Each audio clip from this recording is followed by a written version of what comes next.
नागिन बहू। सास बहू का रिश्ता वैसे ही खींचातानी का होता है, लेकिन क्या हो जब ये तनाव पिछले जन्म से शुरू हो।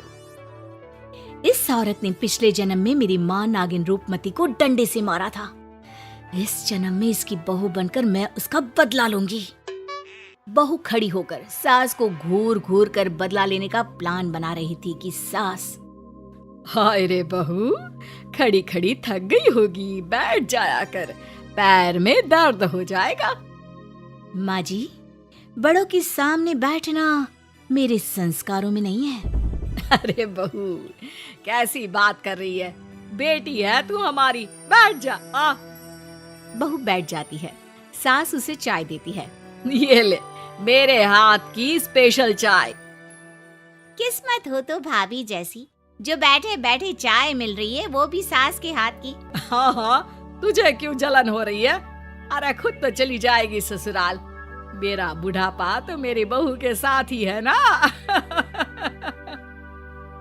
बहू सास की बात सुनकर थोड़ा मुस्कुराती है, लेकिन अगले ही पल मन में सोचती है, नहीं नहीं नैना, तुझे बदलना नहीं है, ये सब इस औरत की चाल है, मुझे इससे बदला लेना है। बहू अब शाम को सास के साथ पार्क में जाती है। वो टहल रही होती है कि उसकी एक सहेली मिल जाती है। अरे वाह, क्या बात है, सास बहू घूम रही हैं। लेकिन जरा बचकर, वो क्या है ना, एक जानलेवा बीमारी फैली हुई है ना। हाँ हाँ, जानते हैं, तभी तो पूरी सतर्कता के साथ घूम रहे हैं। चलो घर भी जाना है, खाना बनाना है। अरे तो बहू को क्यों उठा कर ले आई?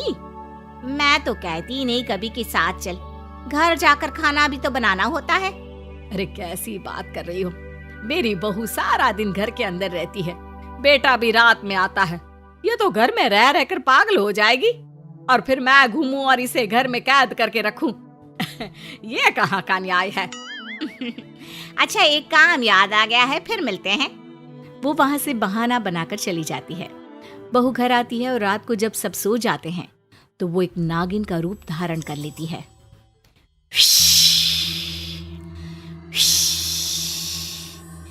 जाने कहाँ चली गई बुढ़िया, आज तो मैं इसका काम तमाम करके ही सांस लूंगी। मेरी माँ के साथ जो इसने किया, वही मैं इसके साथ करूंगी।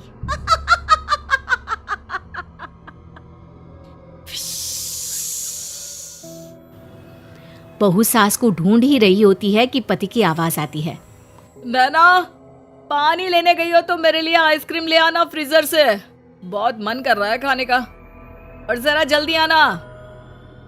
नैना तुरंत बहू का रूप ले लेती है। अरे ये कैसे उठ गए, ये तो गहरी नींद में सो रहे थे, और इतनी रात में आइसक्रीम, मतलब अभी 1 घंटा और नहीं सोएंगे, तब तक तो मुझे ही नींद आ जाएगी।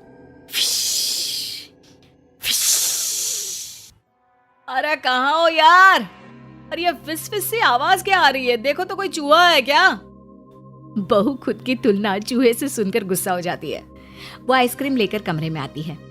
क्या कहा? फुस फुस चूहा करता है, वो चीची चीची करता है, समझे?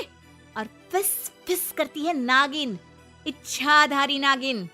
अरे यार क्यों डरा रही हो, आज के जमाने में इच्छाधारी नागिन वागिन कुछ नहीं होती, वो तो सिर्फ फिल्मों में होती है, श्रीदेवी वाली फिल्मों में। पत्नी अगले ही पल श्रीदेवी का रूप धर लेती है। पति देखता ही रह जाता है, लेकिन फिर वो नैना बन जाती है। नैना, श्रीदेवी आई थी। क्या कह रहे थे तुम? इच्छाधारी नागिन वागिन कुछ नहीं होता। मतलब तुम नागिन हो? माँ बचाओ। नैना डर जाती है और तुरंत पति को बेहोश कर पुरानी बातें भुलाने वाला जादू कर देती है।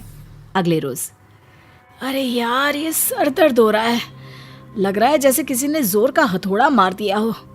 अच्छा तो बेटा थोड़ी देर और सो ले, रहने दे, आज दफ्तर मत जा, घर पर ही रुक जा। वैसे भी दोपहर में श्रीदेवी की नागिन फिल्म आने वाली है, सारा परिवार साथ बैठकर देखेंगे। पति को मानो कुछ याद आने लगता है। अब श्रीदेवी माँ, कल रात में घर में श्री अरे दिमाग पर इतना जोर मत डालो, वैसे भी कम है। सही कहा बहू। दोनों सास बहू हंसने लगती है। वाह जी वाह, माँ ये भी सही है, बहू आ गई तो बेटे की कोई कदर ही नहीं। ठीक है नैना, वैसे मैं तुम्हारे लिए ये हीरो का सेट लाया था, पर अब नहीं दूंगा। नैना सेट देखकर खुश हो जाती है। दे दो ना प्लीज, सॉरी बस। अरे चल दे दे मेरी बहू को सेट, वैसे भी ये मैंने बहू के लिए ही बनवाया था। सास बेटी से लेकर बहू को दे देती है। हैप्पी बर्थडे बहू।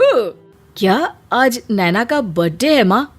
और क्या, तुझे तो कुछ भी याद नहीं रहता, बहू ने बताया तो था। नैना की आंख में आंसू आ जाते हैं कि माँ के मरने के बाद किसी ने उसका जन्मदिन मनाया नहीं था। नैना सास की पैर छूती है और फिर तुम दोनों कहीं घूम आओ, रात का खाना मैं बना कर रखूंगी। पति और नैना घूमने चले जाते हैं। पता है, मैं अपना जन्मदिन तकरीबन 200 साल बाद मना रही हूँ, विश्वास ही नहीं हो रहा। तुम भी ना क्या हमेशा मजाक करती रहती हो। नहीं, मैं सच कह रही हूँ। खैर, बात आई गई हो जाती है। दोनों पार्क में घूम रहे होते हैं कि पति अचानक नैना को धक्का दे देता है और नैना गिर जाती है। क्या कर रहे हो? क्या हो गया तुमको, गिर जाती तो? पति अचानक नैना को गले लगा लेता है और फिर रोने लगता है। पति का ये बदला हुआ रूप देखकर नैना पूछती है, क्या हो गया है, बोलोगे कुछ? मैं ठीक हूँ, रो मत। पति की आंख लाल हो जाती है। वो नैना को दिखाता है कि उसके पैर के पास से होता हुआ एक सांप निकल जाता है। बाप रे, ये काट लेता तो मैं मर ही जाती। नहीं, मैं तुम्हें कुछ नहीं होने देता। मैंने अपने पिता को सांप के काटने से ही खोया है, माँ आज तक संभल नहीं पाई है। नैना हैरान हो जाती है। क्या हुआ था आपके पापा को? मेरे जन्म के सिर्फ 2 महीने बाद ही मम्मी के सामने एक सांप ने पापा को जकड़ लिया था। माँ ने उस सांप से कई निवेदन किए लेकिन वो नहीं मानी। शहर के सबसे बड़े सपेरे ने भी उस सांपिन से बात की लेकिन उसे जरा भी तरस नहीं आया। सिर्फ मजे लेने के लिए उसने मेरे पिता को मार डाला। ये बात नैना की माँ की हो रही थी। फिर तो तुम लोगों ने उस सांप को मार दिया होगा ना? नहीं, हमने नहीं, उस सपेरे ने। माँ ने तो बहुत मना किया कि जंतु है ना, उसमें भी जीव है, और वैसे भी हमारे संस्कार में सांप को मारना ठीक नहीं माना जाता। नैना को अपनी गलती का एहसास होता है। वो रोने लगती है। अरे क्या हो गया पगली, बचा लिया है मैंने तुम्हें, कुछ नहीं होने दूंगा। सही कहा, मुझे बचा लिया तुमने इतने अच्छे परिवार को खोने से।